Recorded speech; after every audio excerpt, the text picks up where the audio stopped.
Hello guys, আসসালামু আলাইকুম। কেমন আছেন সবাই? আমি পিয়াস আছি আপনাদের সাথে রেক মগজের পক্ষ থেকে। হাজির হয়ে গেলাম আপনাদের সামনে নতুন একটি স্মার্টফোনকে নিয়ে। সো আজকে যে স্মার্টফোনটি নিয়ে কথা বলবো সেটা হচ্ছে টেকনো প্যান্থম এক্স। সো এই ফোনটি আপনাদেরকে কী কী অফার করছে সে সম্পর্কে আজকে আমরা কথা বলবো। সো চ্যানেলে যারা নতুন আছেন প্লিজ চ্যানেলটি সাবস্ক্রাইব করে নেবেন। চলুন ভিডিওটি শুরু করি।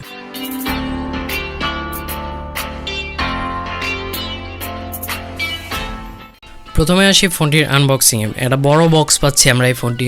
তো বক্সটি আনবক্সিং করার সাথে সাথে প্রথমে পাচ্ছি আমরা একটি প্রোটেক্টিভ কেস। এটি হচ্ছে ফ্লেক্সিবল প্রোটেক্টিভ কেস, যেটি প্রোটেক্টিভ কেসের কোয়ালিটি ছিল খুবই ভালো। এরপরে পাচ্ছি আমরা ফোনটি। এরপরে যে বক্সটি পাচ্ছি এই বক্সের ভেতরে থাকছে একটি টাইপ সি কেবল এবং একটি 3.5 মিলিমিটার ইয়ারফোন।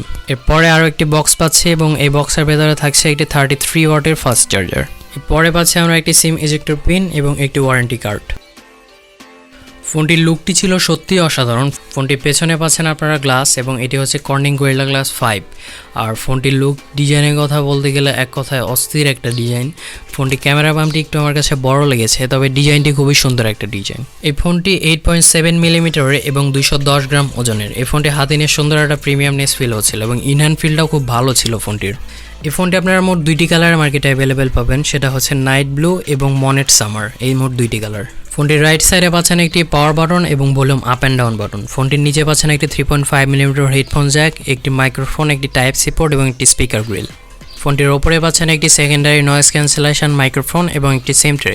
এই সিম ট্রেটি ছিল হচ্ছে ডেডিকেটেড সিম ট্রে, যেটিতে আপনারা দুইটি সিম এবং একটি মেমোরি কার্ড ব্যবহার করতে পারবেন। এই ফোনটির ডিসপ্লে সেকশনে আপনারা পাচ্ছেন 6.7 ইঞ্চির একটি সুপার অ্যামোলেড ডিসপ্লে এবং এই ডিসপ্লেটিতে ব্যবহার করা হয়েছে 19 হার্জের রিফ্রেশ রেট এবং এই ডিসপ্লেটিতে আপনারা পাচ্ছেন 91.3% স্ক্রিন টু বডি রেশিও এবং এই ডিসপ্লেটির রেজুলেশন দেওয়া হয়েছে 1080x2324 পিক্সেল। ডিসপ্লেটির ওপরে লেফট সাইডে আপনারা দুইটি 5 ক্যামেরা পাচ্ছেন, যেটা দেখতে খুবই সুন্দর লাগছিল এবং ডিসপ্লেটি চিন এবং ব্যাজেলের পরিমাণ ছিল খুবই কম, একদম কম বলা যায়। আর এই ডিসপ্লেটি কিন্তু curve display, so viewing angle ছিল খুবই ভালো এবং ডিসপ্লেটি দেখতেও একটা প্রিমিয়ামনেস ফিল হচ্ছিল। ডিসপ্লেটি দেখতেও খুব সুন্দর লাগছিল এবং এই ডিসপ্লেটিকে প্রোটেক্ট করছে কর্নিং গরিলা গ্লাস 5। ডিসপ্লেটি মাল্টিমিডিয়া এক্সপিরিয়েন্স ছিল অসাধারণ। আমরা যতগুলো ভিডিও দেখেছি প্রায় সবগুলো থেকে ভালো কালার পেয়েছি এবং ভিউইং অ্যাঙ্গেলও ছিল খুবই ভালো, ন্যাচারাল টাইপের কালারই পেয়েছি। ডিসপ্লেটি থেকে শার্পনেসও ভালো পেয়েছি আমরা।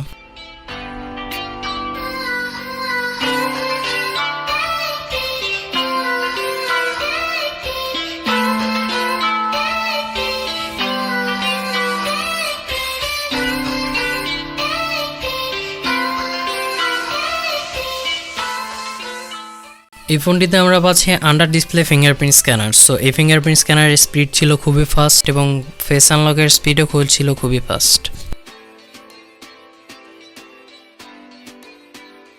এই ফোনটিতে আপনারা পাচ্ছেন সিঙ্গেল স্পিকার, কোনো রকম ডুয়েল স্পিকার কিন্তু পাচ্ছেন না। স্পিকার কোয়ালিটিতে একদম ভালো ছিল এটা বলবো না, ভালো লাউড ছিল মোটামুটি এবং ডিসেন্ট কোয়ালিটি বিট প্রোভাইড করছিল। স্পিকার কোয়ালিটি স্যাম্পলটা আপনারা শুনে নিন, তাহলে বুঝতে পারবেন।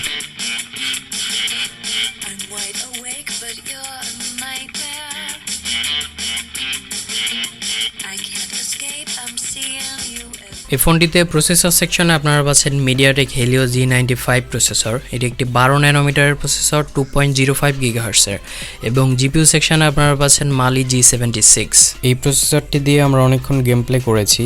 অ্যাকচুয়ালি এটা হচ্ছে একটা মিড রেঞ্জের গেমিং প্রসেসর, কিন্তু এই ফোনের সাথে ভালোই যাচ্ছিল এই প্রসেসরটি দিয়ে আমরা যতগুলো গেম খেলেছি প্রায় সবগুলোই খুব স্মুথলি চলছিল। তেমন একটা হিটিং ইস্যু দেখতে পাইনি, বিকজ এতে একটা মাল্টি কুলিং সিস্টেম দেওয়া আছে। আর এখান থেকে আমরা প্রায় 1 ঘন্টার মতো গেম খেলার পরে প্রায় 36 বা 37 ডিগ্রি সেলসিয়াসের মতো টেম্পারেচার দেখতে পেয়েছি, যেটা আমার কাছে খুবই স্বাভাবিক মনে হয়েছে।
এই প্রসেসরটি থেকে আমরা 3,60,000-এর মতো অ্যান্টুটু স্কোর পেয়েছি, যেটি আমার কাছে মোটামুটি ভালোই লেগেছে। ফোনটিতে আউট অফ দ্য বক্স আপনারা পাচ্ছেন অ্যান্ড্রয়েড 11 এবং iOS 7.6। এই ওয়াইটি ছিল যথেষ্ট ফাস্ট এবং অ্যাকুরেট, কোনো রকম ল্যাগিংয়ের দেখা পাইনি। প্লাস কিছু প্রি ইনস্টল ইউজলেস অ্যাপস পাবেন যেগুলো আনইনস্টল করে নিতে পারবেন আপনারা। সো আনইনস্টল করে নিলে এই ওয়াইটি ছিল ভালোই বলা যায়। এই ফোনটি আপনারা একটি ভেরিয়েন্টে মার্কেটে অ্যাভেলেবেল পাবেন, সেটা হচ্ছে 8/256GB ভেরিয়েন্ট।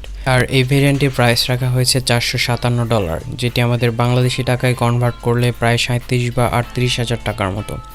সো এই প্রাইজে এই ফোনটি আসলে আমার মনে হয় খুবই ভালোই হবে আমাদের দেশে। এই ফোনটি ব্যাটারি সেকশনে ব্যবহার করা হয়েছে 4700 mAh এর একটি ব্যাটারি, এবং এই ব্যাটারিকে চার্জ করার জন্য বক্সে প্রোভাইড করা হয়েছে 33 ওয়াটের চার্জার। এই চার্জারটি দিয়ে এই ফোনটিকে 0 থেকে 70% করতে 30 মিনিটের মতো সময় লাগবে। এবার সে ফোনটির ক্যামেরা সেকশনে। ফোনটির সব থেকে ইন্টারেস্টিং ফিচার আমার কাছে মনে হয়েছে এই ক্যামেরাই, কারণ এই ক্যামেরাতে রিয়ার ক্যামেরাতে দেওয়া হয়েছে হচ্ছে 15 মেগাপিক্সেল একটি ক্যামেরা, যার অ্যাপারচার f1.9। 13 মেগাপিক্সেলের একটি টেলিফটো ক্যামেরা দেওয়া হয়েছে, যার অ্যাপারচার f2.4, এবং 8 মেগাপিক্সেলের একটি আলট্রাওয়াইড ক্যামেরা ব্যবহার করা হয়েছে, যার অ্যাপারচার f2.3। এবং ফোনটির সেলফি ক্যামেরাতে ডুয়েল ক্যামেরা ব্যবহার করা হয়েছে, যেটি হচ্ছে মেইন ক্যামেরা দেওয়া হয়েছে 48 মেগাপিক্সেলের একটি ক্যামেরা, যার অ্যাপারচার f2.2, এবং 8 মেগাপিক্সেলের একটি আলট্রাওয়াইড ক্যামেরা ব্যবহার করা হয়েছে, যার অ্যাপারচার f2.2। ফোনটির রিয়ার ক্যামেরা 15 মেগাপিক্সেল। এই ক্যামেরা দিয়ে আপনারা 4K 30fps এবং 60fps ভিডিও রেকর্ড করতে পারবেন, এবং 1080pতেও 30 এবং 60fps ভিডিও রেকর্ড করতে পারবেন। আর ফোনটির সেলফি ক্যামেরা যেটি 48 মেগাপিক্সেল, এটি দিয়ে আপনারা 1080pতে 30fps ভিডিও রেকর্ড করতে পারবেন। ফোনটির ক্যামেরা কোয়ালিটি ছিল খুবই ভালো, ভিডিও কোয়ালিটিও খুবই ভালো ছিল। আমরা যতগুলো ছবি তুলেছি সবগুলো থেকে ভালো ডাইনামিক রেঞ্জ পেয়েছি এবং ডিটেলস পেয়েছি, এবং ছবির স্যাম্পলগুলো আপনারা দেখুন, দেখলেই বুঝতে পারবেন যে এই ক্যামেরাগুলো কতটা ভালো ছবি তুলতেছিল।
এই ফোনটিতে আমরা পাচ্ছি ওয়াইল্ড L1 এবং ক্যামেরা টু এপিআই, যেটি দিয়ে আপনারা এইচডি স্ট্রিমিং করতে পারবেন এবং গুগল ক্যামেরা ব্যবহার করতে পারবেন এবং বাকি সব সেন্সরগুলোই আমরা পাচ্ছি এই ফোনটিতে। এই ফোনটি কানেক্টিভিটি সেকশনে আপনারা পাচ্ছেন ডুয়েল 4G ভোল্ট, ব্লুটুথ 5.0 এবং ডুয়েল ব্যান্ড ওয়াইফাই। সো এই ছিল টেকনো প্যান্থম এক্স ফোনটি রিভিউ। এই ফোনটিতে আমার কাছে প্রায় সবগুলো দিকই ভালো লেগেছে, শুধুমাত্র প্রসেসরটা ছাড়া, বিকজ প্রসেসরটা হচ্ছে একটা মানে মিড রেঞ্জের গেমিং প্রসেসর। এখানে যদি মিডিয়াটেক ডাইমেনসিটি 1200 প্রসেসরটি ব্যবহার করা হতো তাহলে খুবই ভালো হতো আমার মনে হয়। আর অন্যান্য দিক যেগুলো আপনারা একটা ভালো ডিসপ্লে পাচ্ছেন, ভালো ক্যামেরা পাচ্ছেন, সেলফি ক্যামেরাটাও খুব ভালো পাচ্ছেন, এবং সব দিক বিবেচনা করলে অ্যাকচুয়ালি এই ফোনটা আপনাদের জন্য একটা বেস্ট ডিল হতে পারে আমি মনে করি। সো রিভিউটি দেখলেই বুঝতে পারবেন যে এই ফোনটি আপনাদের জন্য পারফেক্ট হবে কিনা। আশা করছি বাংলাদেশে কিছুদিনের মধ্যে এই ফোনটি অফিসিয়ালি আসতে পারে কিংবা আনঅফিসিয়ালি চলে আসবে। সো রিভিউটি কেমন লাগলো জানাবেন আমাদেরকে। রিভিউটি যদি ভালো লেগে থাকে তাহলে আমাদের চ্যানেলটিতে প্লিজ সাবস্ক্রাইব করে নেবেন এবং আমাদের ভিডিওতে লাইক করবেন, কমেন্ট করবেন এবং শেয়ার করবেন। ধন্যবাদ সবাইকে।